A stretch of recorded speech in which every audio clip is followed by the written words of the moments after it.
Good morning, everybody.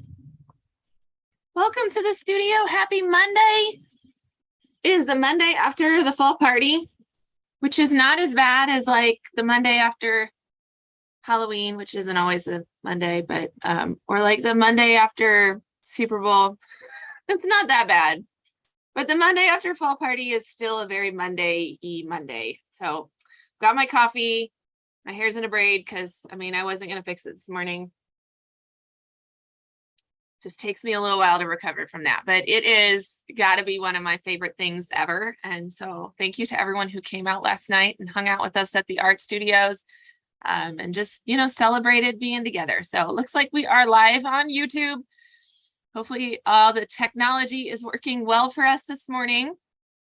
We're going to talk through everything that is going on in classes this week, what went last week, and then what's going on this week. And we'll do a couple housekeeping things at the end, and then I'll let you get on with your Mondayist Monday. Sound good? So just to recap our fall party, those of you who came, I have a couple pictures here. There's a whole bunch on Instagram too, just a really quick video slideshow. We saw some great creativity for the pumpkins. We saw lots of great community. I got to meet some of you guys for the very first time, which was amazing. I was able to go to both studios. Shout out to my awesome instructors who handle this like a champ. Hosting a party for a couple hundred people, not an easy thing to do, and they make it look easy. So we were thrilled to have it. It will be back next year. So if you didn't get to come this year, hopefully we can catch you next year at the fall party. So a couple of great pictures. Aren't those cute? Oh my gosh. So that photo did not load right. What are you going to do? All right, let's talk about some multimedia stuff. I'm going to stay over here so that way we can see all the adorable pictures that I have. We try to make sure when we take pictures of in-progress clay that we can put a kid with it, because in-progress clay is lumpy and gray and pretty boring. But we've got some paint going on our project starting this week. I have unfinished projects to show you right now. And this week, every class is painting, you guys. Everybody should be done. If you came to both of your October classes, everybody should be done building. So there's no more wet clay in the studio. It is dry. And it is ready for painting. They will paint the next 2 weeks. So the only exception to that is maybe our middle schoolers and our high schoolers who have a little bit more involved. Stackable food sculptures, they might still be building a few pieces, but they should also be painting some pieces. So let's start with our K1s, all right? So K1s and second thirds, if you'll remember, are doing the pinch pots. And that's actually what these pictures are, of them holding their wet clay pinch pots, and the pinch pots are now dry. I've got a couple different ones here that I thought I'd show you the different variety that we have. So here's like a, it's square. That's not easy to do. I love that. And then here's one that really did a great job of getting all the different texture and designs and pattern on the outside of their pinch pot. And then I loved this one. This one is a heart shape. Isn't that cute? And even though this isn't like perfectly smooth across the top, it almost reminds me of like a flower in its inconsistencies, and like almost like a petal. So super cute. It says boo on the inside as well. But all right, so these guys this week will work on painting. Really want to try to get them painted all in one class period. So they're going to have to like buckle down and get that. That's, you think, oh, that's really small. It's really easy to do, but you got to get all the surfaces covered, right? You got to get the inside, you got the out, like top, you got to get the sides, you got to get the bottom, like everything has to be covered with paint.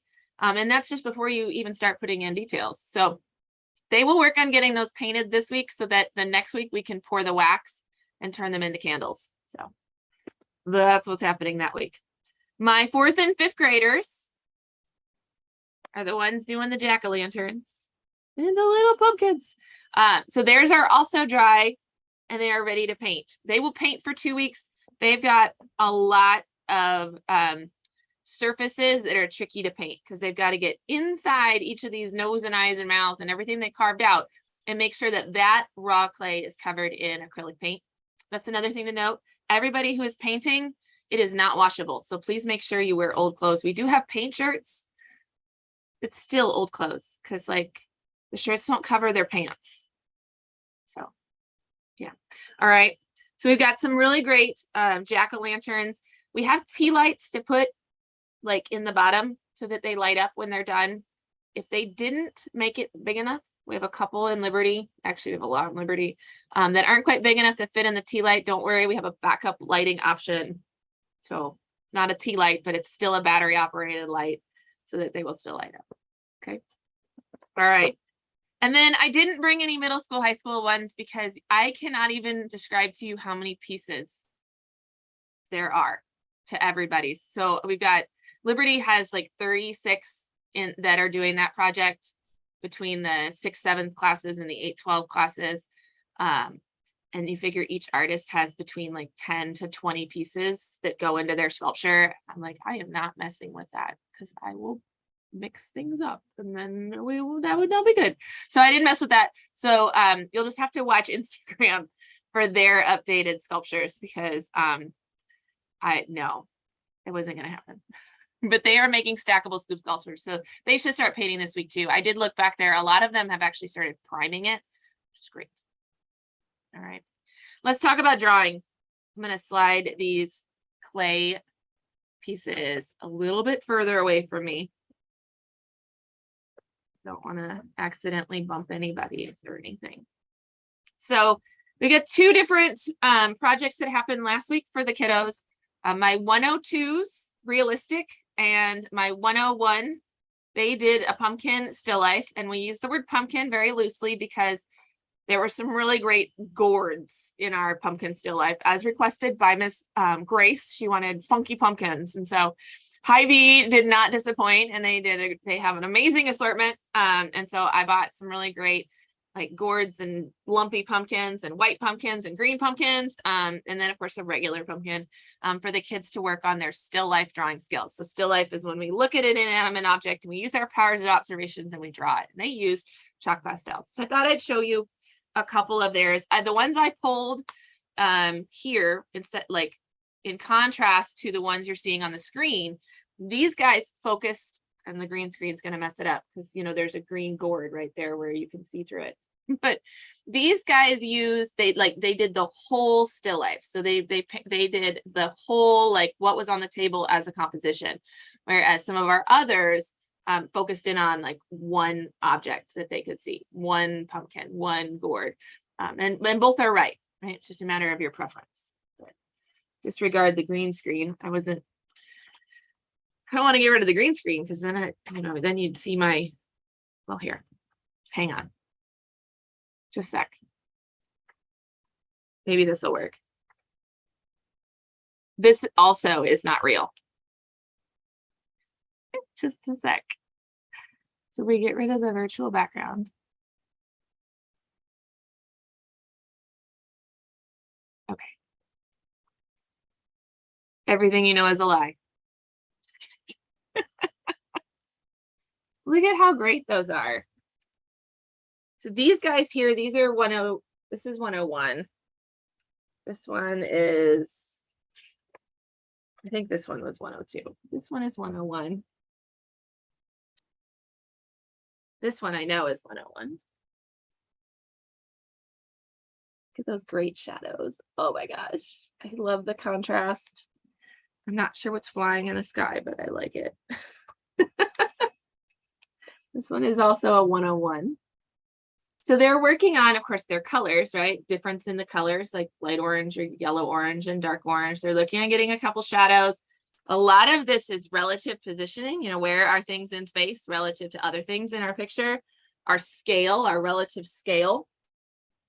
And then of course, all the details. So, oh my gosh, they're so good. Lots of good stuff. That green gourd thing with the long neck was a hit. Everybody loved it. All right, let's go back to my PowerPoint, shall we? What are we? We're week 3, October. Find the right PowerPoint. We also need to put the green screen back on because if we don't, oops, don't stop the video. Here we go. If we don't, it doesn't do my hair right. All right, so I'm going to slide these off to the side. So that was what our kids did in drawing class for 101s. And 102 Advanced Realistic. Now, I do want to talk about what they're going to do this week, but I'm going to wait because it's kind of complicated. Let's talk about what our 102 comics did. Okay, so this is my comic kids over here. You can see the, where is it? Right here. Look at that. So they were doing figure drawing, and they were trying to get everything from a forward facing frontal, like eye level type perspective. And so you can see we've got pointing at my screen, that doesn't help. We've got the drawing mannequin going on right here. And then we also have a person in life, so that they can start breaking down like the different like head, shoulders, knees, and toes, right? And putting things in the right place and making that figure work. This week, they're gonna do the exact same thing, only the poses get more complicated. They end up in much more motion, movement. We maybe turn like at a 3/4. We might turn from behind. We might move our perspective to a worm's eye view. So that's where we pull down and we look like from the ground shooting up at a figure, which in illustration and in storytelling, there are reasons that you would illustrate that way. Also from the top view down. So they will work on the same figure challenge, but this week they'll be working just a little bit more complicated. Okay. All right. So now that like that's done, let's talk about what these 101s and these advanced realistic drawing people are doing this week. Remember, in these two classes, they work from photograph, that was the bats. They work from life, those are the pumpkins, and then they work from imagination. So this is our imagination week. So we're gonna recall things in our brain and draw pictures that we have in our brain.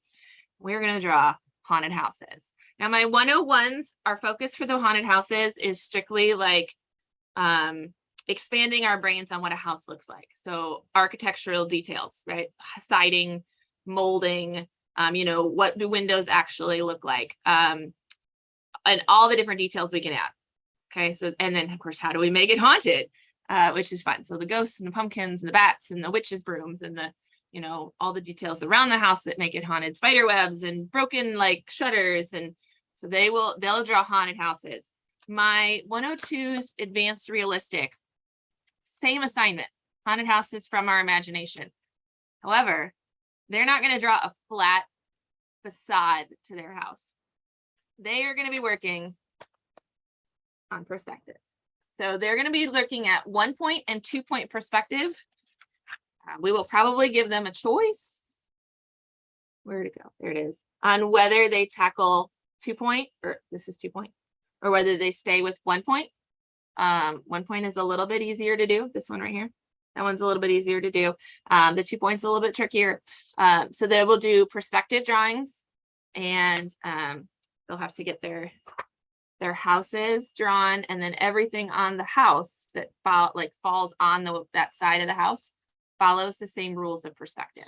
That is what they will. I guess those are both 1-point. I was like, let me show you two things exactly the same. I don't know where the 2-point one is.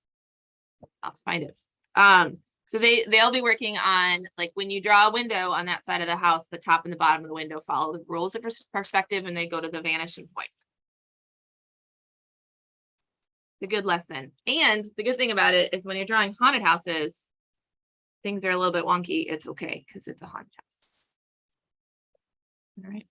So that is our drawing from imagination lesson for 101s and 102 advanced realistic this week. Talk about our preschool classes a little bit. So preschoolers, you guys, this is your last week of October. Remember, because we only meet 3 times a month. So come this week, don't come next week. I'll remind you in the video, but maybe while you're thinking of it, mark your calendar or something. We're gonna wrap up our clay projects. So they've also been working in clay. This is our cute little clay bowls that, remember, we read lines that wiggle and we put yarn in our clay and then took that slab and pressed it into a bowl. And they started painting this week. This one's green. That's why you can't see them. Okay. They've still got more painting to do. You can kind of see how, like, we still see a lot of the raw clay. So it's why we have them paint for 2 weeks. It's because it just, it takes a while to get it covered. So they will paint again this week to finish up their clay bowls. We will be reading Elmer, which is a great book about It's a great book for Halloween because Elmer dresses up in a costume, and so do all the other elephants at the end of the story. And then he says, boo. And for the rest of the year, the kids will yell boo at us because it's just, you know, it's just part of the book. But the Elmer is a patchwork elephant. That's how it ties into our lesson, because patchwork is a bunch of lines put together that make a bunch of squares, which then make a pattern. Next month is pattern month. So it's kind of good tie into November as well. So we'll talk about what patchwork is. They will draw their own lines.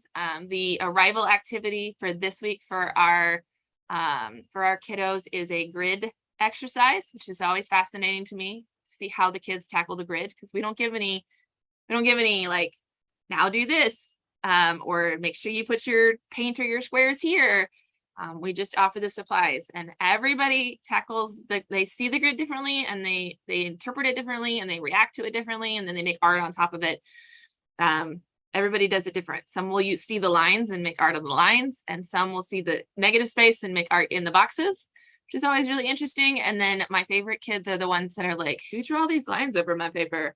And they turn it over and they make art on the back. I do love those kids. So we'll see. Maybe there's some, like, I always think there's like personality typing that we can do based on how kids like interpret an art lesson, but it's super fun. So that'll be our arrival. And then there's a patchwork activity in the journals, or no, it's not, it's scratch art. They do scratch art, rainbow scratch art in the journals, and then finishing our clay bowls for the project. And it'll be our last week doing the stations in the preschool room as they are set. You'll see something new when you come in November. This was one of Liberty's favorite from the previous week.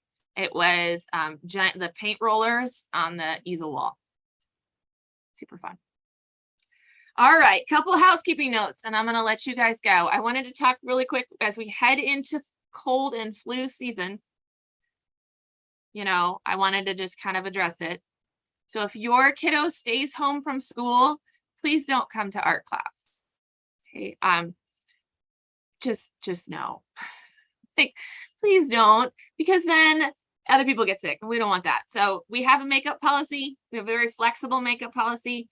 If you can't come to class and you can't come to makeups, all you got to do is let me know, and we'll figure something else out, right? We're here a lot.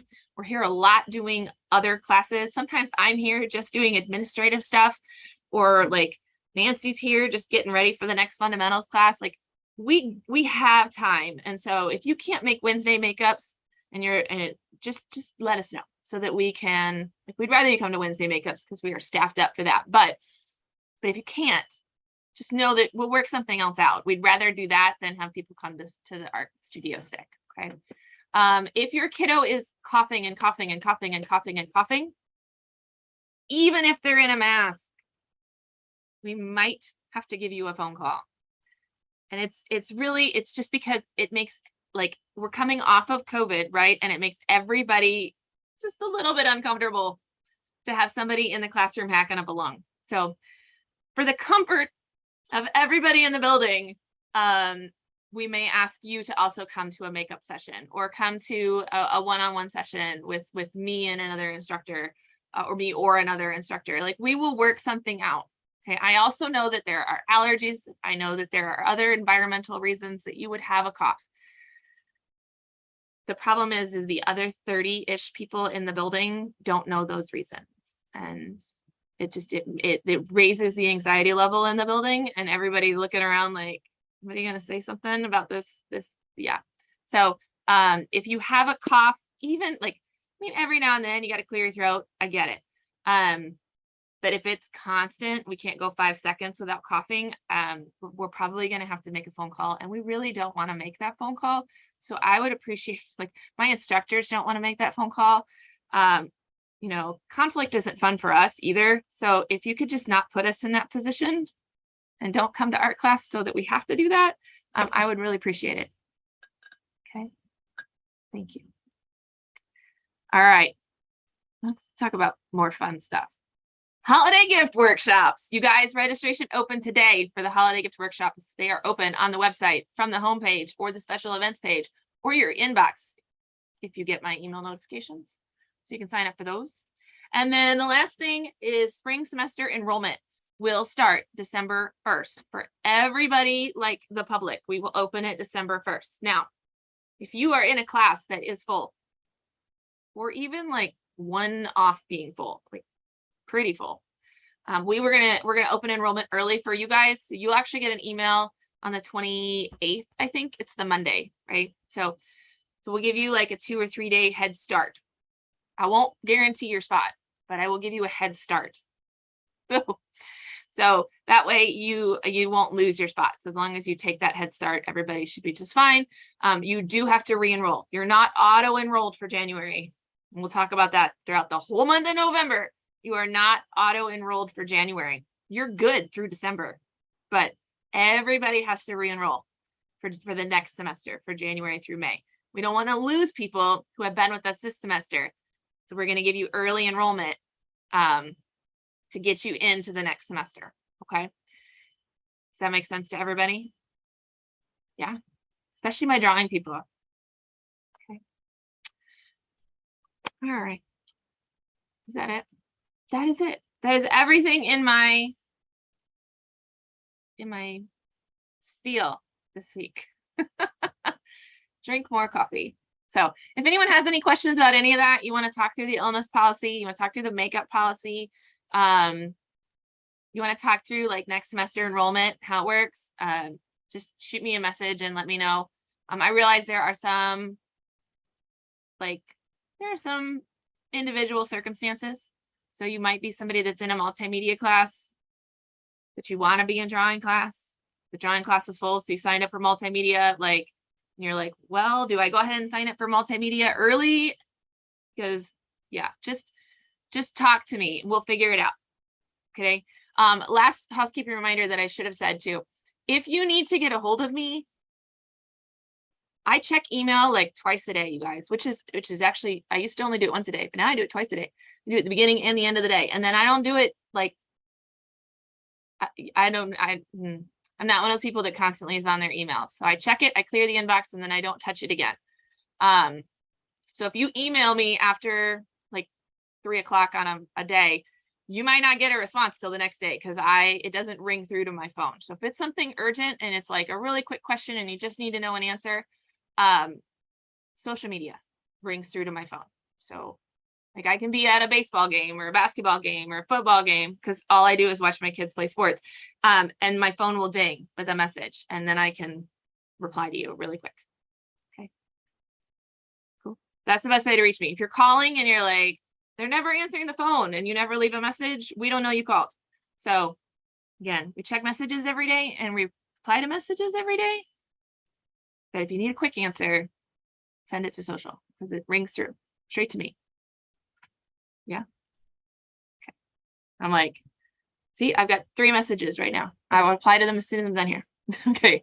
Have a wonderful rest of your Monday and a great week, you guys. And I will chat with you. Next Monday. Yeah. All right. Here we go. End stream.